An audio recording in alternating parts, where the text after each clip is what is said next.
জঙ্গলের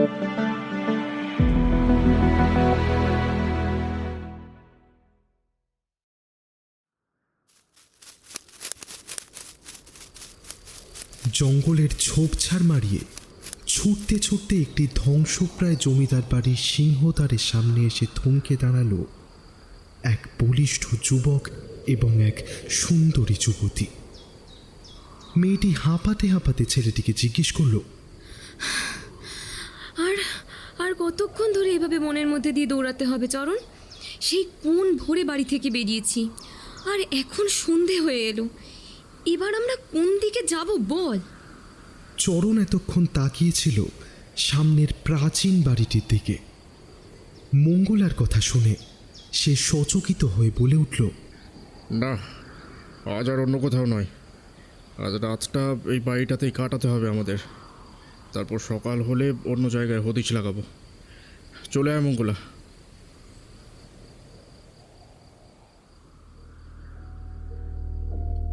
চরণ আর মঙ্গলা প্রেমিক প্রেমিকা, কিন্তু দুজন ভিন্ন জাতের হওয়ার জন্য ওদের বাড়ির লোক এই সম্পর্ক মেনে নিতে নারাজ। তাই ওরা সকলের অমতেই বিয়ে করার অভিপ্রায়ে পালিয়ে এসেছে এই স্থানে।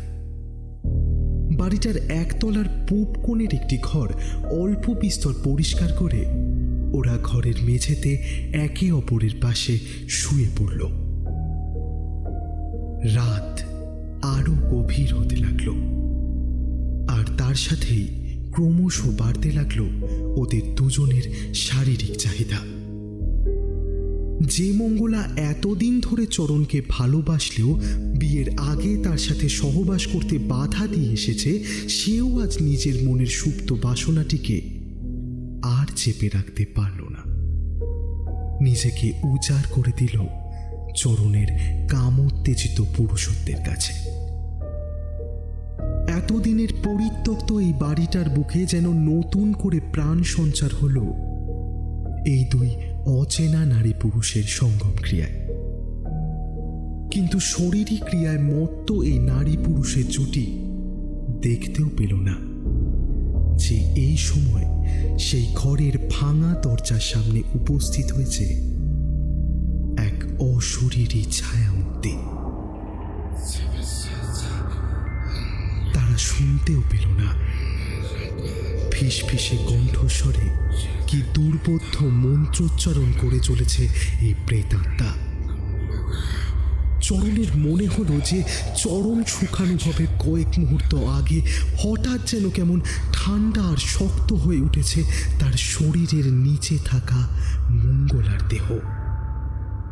পর মুহূর্তেই চরণের সমস্ত কাম উত্তেজনা শীতল হয়ে গেল যখন তার চোখ গেল মঙ্গলার মুখের দিকে।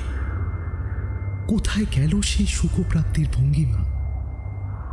সেই ঘরের আবছা অন্ধকারের মধ্যেও দেখা যাচ্ছে রক্তের মতো লাল হয়ে উঠেছে মঙ্গলার দুই চোখ।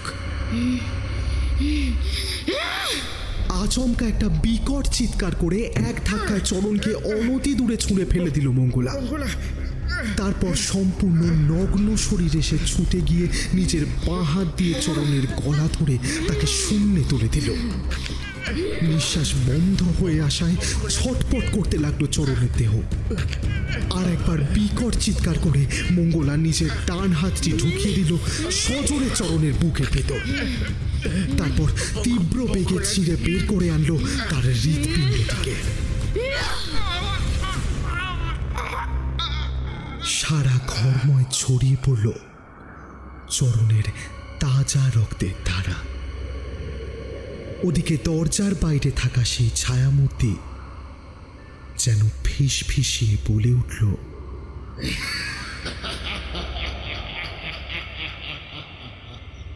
আরেকবার আমার অভিশাপ হাতে নাতে পড়ল।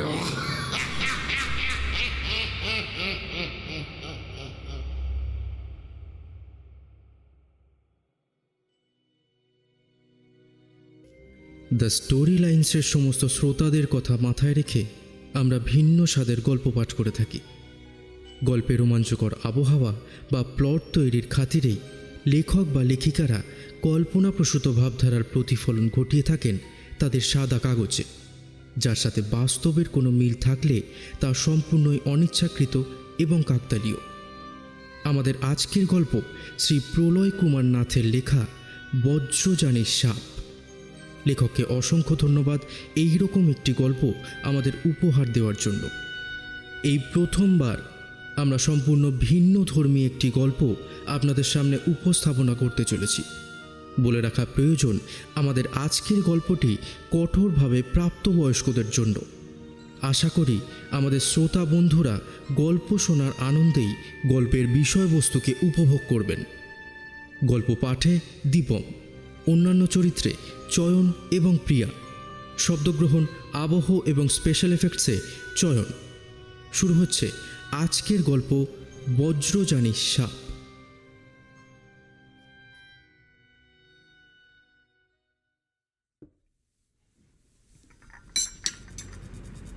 সেদিন কলকাতা পুলিশের উচ্চপদস্থ আধিকারিক সঞ্জয় মল্লিকের বাড়িতে চায়ের আড্ডায় মশগুল হয়েছিলেন তার প্রিয় বন্ধু রাজীব নিয়োগী।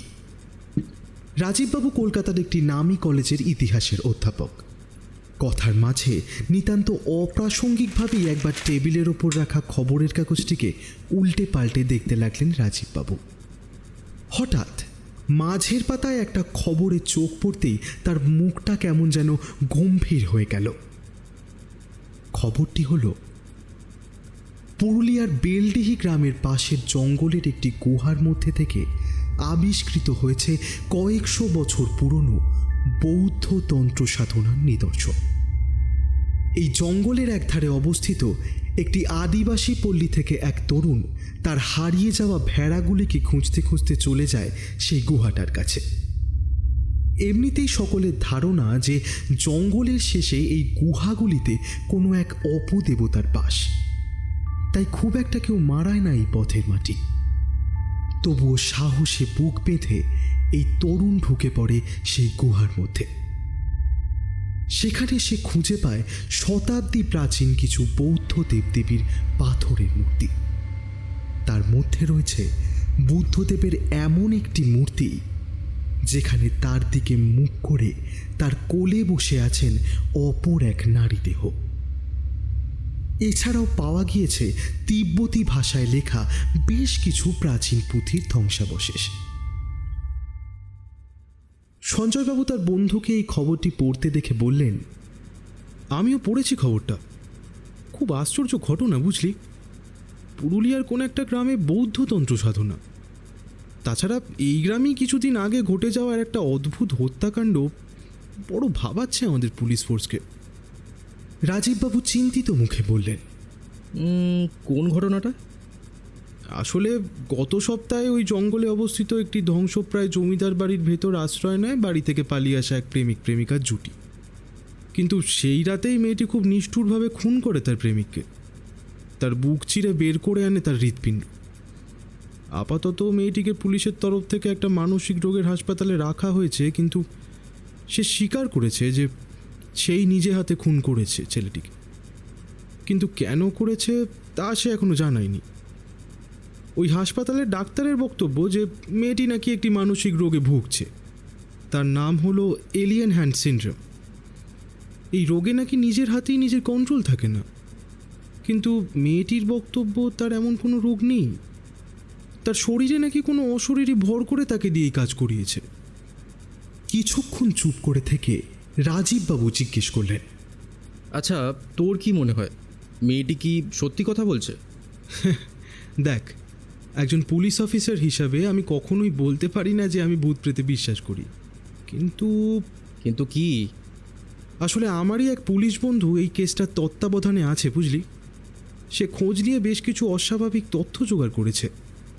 ওই জমিদার বাড়ি তথা 150 বছর আগে সেখানে বসবাসকারী সেই জমিদার বংশের সম্বন্ধে। ওই বাড়িটার উপর নাকি একটা অভিশাপ আছে। সেটা কি, কে বা কেন দিয়েছিল এই অভিশাপ তা এখনো জানা যায়নি। তবে ওই বংশেরও বেশ কিছু পুরুষের মৃত্যু হয় একইভাবে, তাদের স্ত্রীদের হাতে, যেমনটি ওই যুবকের হয়েছে তার প্রেমিকার হাতে। সেই জন্যই ওই বংশের বাকি সদস্যগণ ওই বাড়ি পরিত্যাগ করে অন্যত্র চলে যান। রাজীববাবু স্তব্ধ হয়ে শুনছিল তার বন্ধুর কথাগুলো। তার কপালে দেখা দিল চিন্তার ভাঁজ। তার মানে কি সেই 150 বছর আগেকার অভিশাপ আবার জেগে উঠল? কিন্তু কেন? অভিশাপ, এই কথাটি যেন রাজীববাবুর কানের কাছে একভাবে প্রতিধ্বনিত হয়ে চলেছিল। সেদিন রাত্রে বিছানায় শুয়ে ছটপট করছিলেন তিনি। খুব অল্প বয়সেই তার মা বাবাকে একটি পথ দুর্ঘটনায় হারানোর পর ছোটবেলা থেকেই তিনি মানুষ হয়েছেন তার ঠাকুরদা ঠাকুমার কাছে। তাদের মুখে তিনি শুনে এসেছেন যে তাদের পূর্বপুরুষেরা পুরুলিয়ার বেলডিহি গ্রামের জমিদার ছিল, কিন্তু তাদের সেই পৈতৃক বাড়ির ওপর নাকি নেমে আসে কারোর অভিশাপ, যার ফলে তাদের বংশের মহিলারা একে একে হয়ে ওঠেন তাদের স্বামীদের হত্যাকারিণী। সেই জন্যই তারা বাধ্য হয় ওই বাড়ি ছেড়ে কলকাতায় চলে আসতে।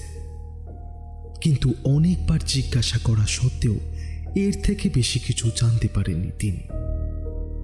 তাহলে কি ওই গ্রামের গুহার ভেতরে চলা সেই বৌদ্ধ তন্ত্র সাধনার কোনো সম্পর্ক আছে তাদের জমিদার বাড়ির ওপর থাকা সেই অভিশাপের? এই অভিশাপ মোচনের কি কোনো রাস্তা আছে? এই প্রশ্নগুলো যেন ভেতর থেকে কুড়ে কুড়ে খাচ্ছিল রাজীববাবুকে। এমন সময় হঠাৎ একটা খটখট শব্দে তার চিন্তার ঘোর কেটে গেল। শব্দটা আসছে তার ঠাকুরদার ঘর থেকে। তার ঠাকুমার মৃত্যুর কয়েক মাসের মধ্যেই তার ঠাকুরদার মৃত্যু হয়। তারপর থেকে তো সেই ঘর একেবারে ফাঁকা, কেউই থাকে না সেখানে। তাহলে রাজীববাবু ধীরে ধীরে এগিয়ে এলেন তার ঠাকুরদার ঘরের ভেজানো দরজার বাইরে। ঠাকুরদা যখন তার সেই প্রাচীন সেগুন কাঠের ইজি চেয়ারটিতে বসে সামনে পেছনে দুলে দুলে খবরের কাগজ পড়তেন, তখন যে ঠক ঠক আওয়াজটা হতো ঠিক তেমন শব্দ। মনে সাহসের সঞ্চার করে তিনি ছুটে গিয়ে এক ধাক্কায় খুলে ফেললেন সেই ঘরের ভেজানো দরজা। দুরু দুরু বুকে এগিয়ে গেলেন ঘরের ভেতর। কোনো বাতি না জ্বললেও জানলা দিয়ে আসা চাঁদের আলোয় পুরো ঘরটা যেন ভরে গেছে। ঠাকুরদার বিছানার পাশে সেই চেয়ারটার দিকে তাকিয়ে বুক হিম হয়ে গেল রাজীববাবুর। ভয়ে দুপা পিছিয়ে এসে দেওয়ালের গায়ে সেঁটে দাঁড়িয়ে পড়লেন তিনি। একটা পুরুষের মূর্তি ওই চেয়ারটিতে বসে ক্রমাগত তুলে চলেছেন সামনে পেছনে। হঠাৎ তোলা বন্ধ করল সেই অশরীরী। তার গুরুগম্ভীর কণ্ঠস্বর পৌঁছল রাজীববাবুর কানে। দাদু ভাই, তুমি আমাকে চিনবে না। আমি হলাম তোমার ঠাকুরদার বাবার এক ভাই, অমরনাথ নিয়োগী। আমাদের বংশের ওই পৈতৃক বাড়ির ওপর থাকা সেই অভিশাপের সম্বন্ধে তোমার কৌতূহল দেখে আমাকে আবার আসতে হলো এই জগতে। সেই সময় আমার বাবা শ্রী বীরেন্দ্রনাথ নিয়োগী ছিলেন এই জমিদারি দণ্ডমুণ্ডের কর্তা। এমন সময় আমাদের গ্রামে হঠাৎ পদার্পণ করেন আমাদের কুল পুরোহিতের ছেলে মুরারিমোহন চাটুর্যে। তিনি ছিলেন আমার বাবার সমবয়সী এবং বেশ কিছু বছর ধরে তিনি নিরুদ্দেশ ছিলেন। শুনেছিলাম তিনি নাকি এই সময় তিব্বতে চলে গিয়ে বৌদ্ধ ধর্ম গ্রহণ করেছিলেন। সেখানকার এক তিব্বতী মহিলাকে বিয়েও করেছিলেন তিনি, এবং আমার থেকে কয়েক বছরের ছোট একটি মেয়েও আছে তার। এই সময় আমাদের গ্রামে দেখা দিয়েছিল একটি ভয়ানক খরা। ফসল উৎপাদন ভীষণভাবে বিঘ্নিত হওয়ার সাথে গোটা গ্রাম যেন শ্মশানে পরিণত হয়েছিল। খিদের জ্বালা সহ্য করতে না পেরে অখাদ্য কুখাদ্য খেয়ে গ্রামের মানুষেরা নানা রোগে আক্রান্ত হয়ে মরতে লাগলো। অনেকেই গ্রাম ছেড়ে চলে যাওয়ার পরিকল্পনা করলো। গ্রামের এই অবস্থা দেখে খুবই ভেঙে পড়লেন আমার বাবা। এমন সময় মুরারি মোহন বাবাকে একটি প্রস্তাব দিলেন। তিনি বললেন যে কিছু গুপ্ত বৌদ্ধতন্ত্রের মাধ্যমে তিনি গ্রামের পরিস্থিতি আবার স্বাভাবিক করে তুলতে পারবেন, কিন্তু তার জন্য তার কন্যা অরুণাকে আমায় বিবাহ করতে হবে। আমার ইচ্ছা অনিচ্ছার কথা জিজ্ঞাসা না করেই বাবা রাজি হয়ে গেলেন সেই প্রস্তাবে। আশ্চর্যজনকভাবে কয়েক সপ্তাহের মধ্যেই মুরারিমোহনের অলৌকিক ক্ষমতা বলে আবার সুজলা সুফলা হয়ে উঠল আমাদের গ্রাম। আর তার সাথেই পাকা হয়ে গেল আমার সাথে অরুণার শুভ পরিণয়ের কথা। কিন্তু বিয়ের পর ফুলশয্যার রাত থেকেই বুঝতে পারলাম কত বড় ভুল আমি করেছি। তার রূপের প্রতি আমি কখনো সন্তুষ্ট ছিলামই না, উপরন্তু বুঝতে পারলাম যে অরুণা মানসিক বিকারগ্রস্ত। তার কোনো ব্যবহারই স্বাভাবিক নয়। কখনোই আমাকে সে তার শরীর স্পর্শ অবধি করতে দেয়নি। বেশি দিন আর এই কথা চাপা রইল না বাড়ির কারোর কাছে। রাগ আর ক্ষোভের বশবর্তী হয়ে বাবা সকলের সামনে জানিয়ে দিলেন যে তিনি আমার দ্বিতীয় বিবাহ দিতে চলেছে। তারপর দিনই সন্ধ্যাবেলা কাছারি থেকে নিজের ঘরে ফিরে এসে এক ভয়ঙ্কর দৃশ্য দেখে শিউরে উঠলাম আমি। পরের কড়িকার থেকে বিয়ের নতুন বেনারসিটা দিয়ে গলায় ফাঁস লাগিয়ে দোদুল্যমান অরুণার প্রাণহীন দেহ। এরপর মুরারি মোহন আগের মতোই নিরুদ্দেশ ছিলেন, কিন্তু তার আকস্মিক আগমন ঘটল আমার দ্বিতীয় বিবাহের অনুষ্ঠানের সময়কালে। তখন আমি মানিকগঞ্জের সুন্দরী জমিদার কন্যা সুশীলার গলায় বড়মালা পরাতে যাব, এমন সময় সকল অতিথিদের মাঝে পুরোহিতের মন্ত্রোচ্চারণকেও ভেদ করে শোনা গেল মুরারি মোহনের বজ্রগম্ভীর কণ্ঠস্বর। যে বাড়ির শয়ন কক্ষে শারীরিক সুখ খোঁজার তাগিদে তুই আমার কন্যাকে পরিত্যাগ করে এই হারামজাদিকে নিজের স্ত্রী রূপে গ্রহণ করতে চলেছিস, যে বাড়ির চার দেওয়ালের মধ্যে আমার একমাত্র নয়নের মণিকে এমন নিষ্ঠুরভাবে আত্মহননের পন্থা খুঁজে নিতে হলো, সেই বাড়ির ওপর আমার অভিশাপ রইল। শুধু তুই না, ওই বাড়ির চৌকাঠের ভেতর কোনো পুরুষেরই কখনো নারী সঙ্গের পরিপূর্ণ সুখপ্রাপ্তি ঘটবে না। সেই চরম মুহূর্তের ক্ষণিক আগে সংগ্রামরত নারীটির হাতেই মৃত্যুর মুখে পতিত হতে হবে তাদের। কেউ বাঁচাতে পারবে না ওই বাড়ির পুরুষদের। এরপর থেকে আর গ্রামের কেউ কখনো কোথাও দেখেনি মুরারি মোহনকে।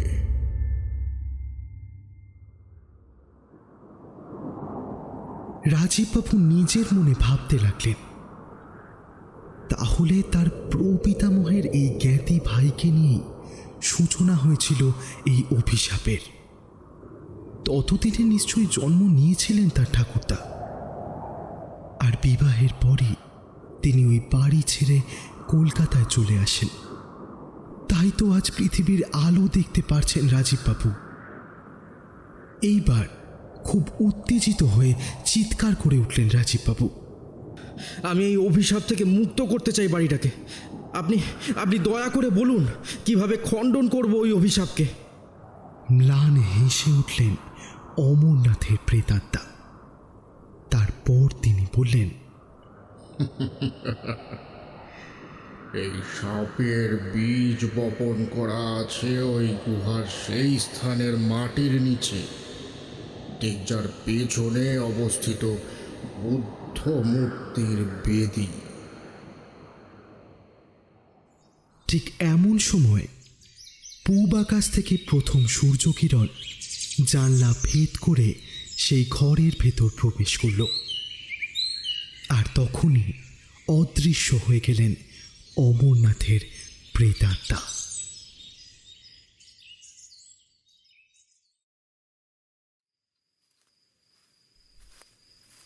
সন্ধ্যার অন্ধকারে বেলডিহি গ্রামের জঙ্গলের ভেতর দিয়ে যেতে যেতে বেশ কিছু কথা ভাবছিলেন রাজীববাবু।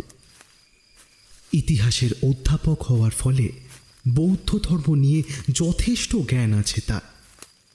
তিনি বুঝেছেন যে ওই গুহায় বৌদ্ধ ধর্মের যে শাখা নিয়ে তন্ত্র সাধনা করা হতো তাকে বলা হয় বজ্রযান। এই বজ্রযানেই ভগবান বুদ্ধের কোলে দেবী প্রজ্ঞা পারমিতার মিলিত মূর্তি পূজিত হয়, যাকে বলা হয় ইয়াপ ইয়াম। এটা যৌনতার নিদর্শন নয়। মনে করা হয় যে পুরুষ হল দক্ষতার প্রতীক এবং নারী জ্ঞানের। তাই উভয়ের মিলনে কোনো সাধক মায়ার বাঁধন কাটিয়ে নির্বাণ লাভ করতে পারবেন। তাহলে নিশ্চয়ই মুরারিমোহন ছিলেন এমনই এক বজ্রযানী। এই সাধনার কোনো গুপ্ত মন্ত্রের মাধ্যমে তিনি স্বাভাবিক করেছিলেন গ্রামের খরার পরিস্থিতি। অভিশাপ দেওয়ার পর তা ফলানোর জন্য এই তন্ত্রেরই সাহায্য নিয়ে থাকবেন তিনি। চটকের মধ্যেই রাজীববাবুর মনে পড়ে গেল যে ওই বাড়িতে প্রতিটা মহিলাই তাদের সাথে সঙ্গমরত পুরুষগুলিকে মেরেছে তাদের বুক চিরে হৃৎপিণ্ড বার করে এনে। হ্যাঁ, বৌদ্ধ সাধনামালায় বর্ণিত এমনই এক ভয়ঙ্করী বজ্রযানী দেবীর উল্লেখ পাওয়া যায়, যার ডান হাতে ধরা থাকে অবিশ্বস্তদের শরীর থেকে ছিন্ন করে আনা রক্তাক্ত হৃদয়। ম্যামো দানবীগণের নির্দেশিকায় এই দেবীর নাম হল একজোটি বা নীলতারা। তার মানে এই দেবীরই সাধনা করতেন মুরারিমোহন। যখনই ওই বাড়িতে কোনো নারী পুরুষ সঙ্গমরত হতো, মুরারিমোহন তন্ত্রমতে তখনই ওই নারীর দেহে প্রবেশ করাতেন এই দেবীর সত্তাকে। তাই চরম সুখের আগের মুহূর্তে এই ভয়ঙ্কর দেবীর সত্তাই নারীগুলিকে বাধ্য করতেন তার সাথে সঙ্গমরত পুরুষটিকে এমন নৃশংসভাবে হত্যা করতে। কিন্তু এরপর মুরারিমোহনের কি হয়েছিল? এখনো নিশ্চয়ই তার অতৃপ্ত আত্মা সর্বদা বিরাজমান ওই জমিদার বাড়ির প্রতিটা প্রান্তে। সে এখনো খুঁজে বেড়ায় এমন কোনো উপযুক্ত মুহূর্ত যখন তার অভিশাপকে আবারও ফলানো যাবে। তাই এই অভিশাপকে বিনষ্ট করতে গেলে চিরতরে মুক্তি দিতে হবে মুরারিমোহনের আত্মাকে। তাহলে অমরনাথের আত্মা কি এটাই বোঝাতে এসেছিলেন যে সেই গুহার ওই বেদির সামনে মাটির ভেতরে এমন কিছু আছে যার মধ্যেই বাস করে মুরারিমোহনের আত্মা? কিন্তু কি সেই বস্তু? রাতের অন্ধকারেও টর্চের আলো ফেলে গুহার ভেতর সেই মূর্তির নিচে থাকা পাথরের বেদিটিকে চিনতে অসুবিধে হল না রাজীববাবুর। স্থানীয় গ্রামবাসীরা এই মূর্তিগুলোর খোঁজ খবর পেয়ে বেশ আয়োজন করেই সকালে পুজো দিয়ে গেছে। তবে সেই তিব্বতী পুঁথিগুলো এখান থেকে নিয়ে যাওয়া হয়েছে কোনো এক মিউজিয়ামে রাখা হবে বলে। আর কোনো সময় নষ্ট না করে রাজীববাবু তীব্র গতিতে কোদাল চালাতে লাগলেন মাটির ওপর। কিছুক্ষণ পরে মাটি সরে বেরিয়ে এলো একটি গোলাকার লোহার ডালা। তার হাতলের একটি অংশ চাপ দিতেই সেটা খুলে গিয়ে বিকশিত করল আধারে ভরা একটি সুড়ঙ্গ পথের মুখ, যার ভেতর দিয়ে নেমে গিয়েছে পাথরের খাঁজকাটা সিঁড়ি। সাহসে বুক বেঁধে রাজীববাবু সেই সিঁড়ি দিয়ে সুড়ঙ্গের মধ্যে নেমে গেলেন। তিনি বুঝতে পারলেন যে ঠিক এইভাবে এই গহ্বরটির ভেতর নেমে এসে ওই লোহার ডালাটা দিয়ে বন্ধ করে দেওয়া যায় ওই সুড়ঙ্গের মুখ। কিছুটা নিচে গিয়ে শেষ হলো সুড়ঙ্গের সিঁড়ি। তারপর সামনের দিকে টর্চের আলো ফেলতেই চমকে উঠলেন রাজীববাবু। তার সামনেই রাখা রয়েছে 150 বছর পুরনো এক বৌদ্ধ সাধুর সেলফ মামিফাইড দেহ। পলকের মধ্যেই তার মনে পড়ে গেল বৌদ্ধ লামাদের মধ্যে বেশ চলছিল এই সেলফ মামিফিকেশন প্রক্রিয়ার, জাপানি ভাষায় যাকে বলা হয় সোকুশিনবুৎসু। এই প্রক্রিয়ারই মাধ্যমে বৌদ্ধ লামারা আত্মবলিদান দিতেন। জীবিত অবস্থা থেকে ক্ষুধা তৃষ্ণা ত্যাগ করে শরীরের সমস্ত চর্বি গলিয়ে ফেলে নিজেই নিজেকে মমিতে পরিণত করার অভিপ্রায়। 1975 সালের ভূমিকম্পের সময় এমনই এক লামা সাংঘা তেনজিনের স্বকৃত মমি আবিষ্কৃত হয় হিমাচল প্রদেশের গু নামক গ্রামের একটি গুহা থেকে। তার আর বুঝতে বাকি রইল না যে এই মমিটি হল স্বয়ং মুরারি মোহনের, এবং এর মধ্যেই বাস করছে তার প্রেতাত্মা। যেভাবেই হোক এটাকে আগুনে ভস্মীভূত করতেই হবে। একমাত্র তাহলেই মুক্তি পাবে এই প্রেতাত্মা এবং খণ্ডিত হবে এই বজ্রযানী সাপ। আর 1 মিনিটও সময় নষ্ট না করে সেই ধ্যানরত অবস্থায় বসা কঙ্কালের হাড়ের ওপর শুকনো চামড়ার ঢাকা মমিটিকে নিয়ে সিঁড়ি দিয়ে উপরে উঠে এসে সেই গুহার বাইরে ছুটে এলেন রাজীববাবু। জঙ্গলে একটা ঠান্ডা হাওয়া বইতে শুরু করেছে। কিছুক্ষণের মধ্যেই বোধহয় ঝড় বৃষ্টির সূত্রপাত হবে। আকাশের চাঁদ এবং তারারা ঢেকে গিয়েছে মেঘে, খুটখুটে অন্ধকার চারিদিকে। আর দেরি না করে একটু দূরে জঙ্গলের মাটিতে মমিটিকে ফেলে দিয়ে পকেট থেকে দেশলাই বার করে আগুন জ্বালাতে উদ্যত হলেন রাজীববাবু। এমন সময় যেন আরো বেড়ে গেল ঠান্ডা হাওয়ার দাপট। আকাশের বুক থেকে 2-1 বার শোনা গেল বিদ্যুৎ চমকানোর শব্দ। এই পরিস্থিতিতে বারবার চেষ্টা করেও আগুন জ্বালাতে বিফল হতে লাগলেন রাজীববাবু। এমন সময় যেন সেই ঝোড়ো হাওয়ায় উড়ন্ত ধূলিকণাগুলি ধীরে ধীরে জমে গিয়ে সৃষ্টি করল একটি মানুষের অবয়বকে। একটি তীব্র গর্জন করে সেই অবয়বটি ছুটে এলো রাজীববাবুর দিকে। সেই রাতের নিস্তব্ধতাকে খান খান করে ভেঙে কেউ যেন অপার্থিব স্বরে বলে উঠল, আমার অভিশাপকে বিনষ্ট করতে চাইছিস তুই? পারবি না, পারবি না, কিছুতেই পারবি না। আতঙ্কে থরথর করে কেঁপে উঠল রাজীববাবুর সর্বশরীর। তার হাত থেকে নিচে পড়ে গেল দেশলাইয়ের বাক্স। এবার তার খুব কাছে এগিয়ে এলো মুরারি মোহনের প্রেতাত্মা। তারপর সেই অবয়ব নিজের এক হাত দিয়ে রাজীববাবুর গলা ধরে তাকে শুনতে তুলে দিল। নিঃশ্বাস বন্ধ হয়ে আসায় মৃত্যু যন্ত্রণায় কুঁকড়ে উঠল তার দেহ। তিনি চিৎকার করতে চাইলেন, কিন্তু তার গলা দিয়ে কোনো শব্দ উৎপন্ন হলো না। ধীরে ধীরে যেন তার চোখের সামনে নেমে এলো মৃত্যুর অহর্নিশ অন্ধকার। কিন্তু প্রকৃতির বোধহয় অন্য কোনো পরিকল্পনা ছিল, কারণ সেই মুহূর্তেই আকাশের বুক চিরে পৃথিবীর গর্ভে নেমে এলো বজ্রবিদ্যুতের তীব্র আলোক ফলক, যা স্পর্শ করল জঙ্গলের মাটিতে পড়ে থাকা ওই মমিটার গাত্র। বজ্রপাতের গুরুগম্ভীর আওয়াজ যেন ছাপিয়ে গেল মুরারি মোহনের প্রেতাত্মার হিংস্র গর্জনকেও। নিমেষের মধ্যে বিদ্যুতের প্রবল তাপমাত্রায় জ্বলে পুড়ে ছাই হয়ে গেল মুরারি মোহনের মমি।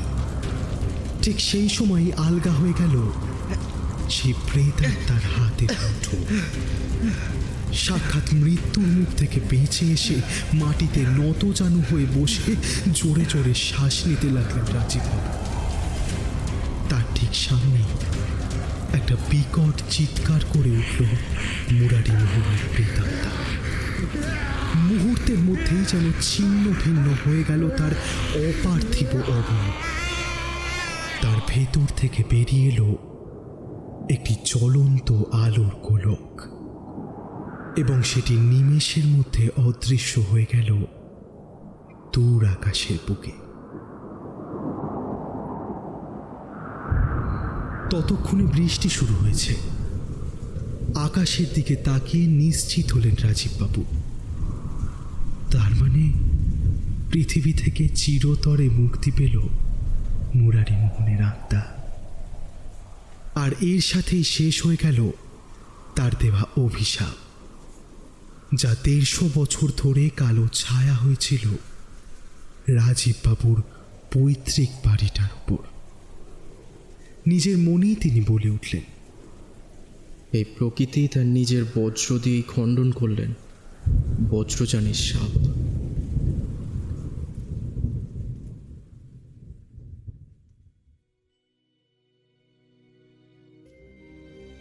শুনছিলেন আজকের গল্প বজ্রযানীর সাপ। গল্পটি কেমন লাগলো অবশ্যই জানান কমেন্টের মাধ্যমে। আপনাদের অনুপ্রেরণা আমাদের পথ আরও সুদূর প্রসারী করবে। আগামী সপ্তাহে আরও একটি নতুন গল্প নিয়ে হাজির হব আমরা।